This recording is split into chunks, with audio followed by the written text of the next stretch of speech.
আপনাদের ফেসবুকের friend list কিভাবে হাইড করবেন। কারণ আপনি ভাবে যদি কোনো র্যান্ডম ব্যক্তি আপনাদের ফেসবুক প্রোফাইলের মধ্যে যায় এবং এখান থেকে কে কে আপনার ফ্রেন্ড রয়েছে সেগুলো কিন্তু সব দেখতে পাবে। এবং আপনারা যদি ফেসবুকের মধ্যে একটা সেটিংস করে নেন তাহলে কিন্তু আপনাদের ফ্রেন্ড লিস্টের মধ্যে কে কে রয়েছে সেটা কিন্তু কেউ আর দেখতেই পাবে না, শুধুমাত্র আপনি ছাড়া।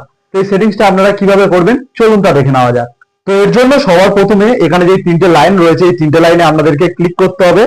তো এখানে ক্লিক করার পর এবারে আপনারা যদি একটু নিচের দিকে স্ক্রল করে আসেন তো এখানে একটি অপশন পেয়ে যাবেন সেটিংস এন্ড প্রাইভেসি বলে। তো এখানে কিন্তু আপনাদেরকে একবার ক্লিক করতে হবে। তো এখানে ক্লিক করার পর নিচের দিকে যে সেটিংস অপশনটি রয়েছে এই সেটিংসে ক্লিক করতে হবে। তো এখানে ক্লিক করার পর এবার আপনাদের সামনে অনেকগুলো অপশন চলে আসবে, এখান থেকে স্ক্রল করে নিচের দিকে আসবেন। তো একটু নিচের দিকে আসলে এখানে একটি অপশন পেয়ে যাবেন how people can find and contact you বলে। তো এখানে কিন্তু আপনাদেরকে একবার ক্লিক করে দিতে হবে। তো এখানে ক্লিক করার পর আবারও কিন্তু অনেকগুলো অপশন এখানে চলে আসছে। তো এখান থেকে আপনারা who can see your friend list বলে যে অপশনটি রয়েছে এখানে কিন্তু আপনাদেরকে ক্লিক করে দিতে হবে। তো এখানে ক্লিক করার পর এবারে দেখুন অনেকগুলো কিন্তু অপশন রয়েছে, পাবলিকস রয়েছে, ফ্রেন্ডস অফ ফ্রেন্ডস রয়েছে, অনলি মি রয়েছে। এখান দিয়ে আপনাদের যেটা সিলেক্ট করা থাকুক না কেন আপনারা এই নিচে যেটা রয়েছে দেখুন অনলি মি বলে এটাতে ক্লিক করে এখান থেকে সেভ করে দেবেন। তাহলে এর পরে থেকে আপনাদের ফ্রেন্ড লিস্ট কিন্তু আপনি ছাড়া আর কেউ দেখতে পাবে না।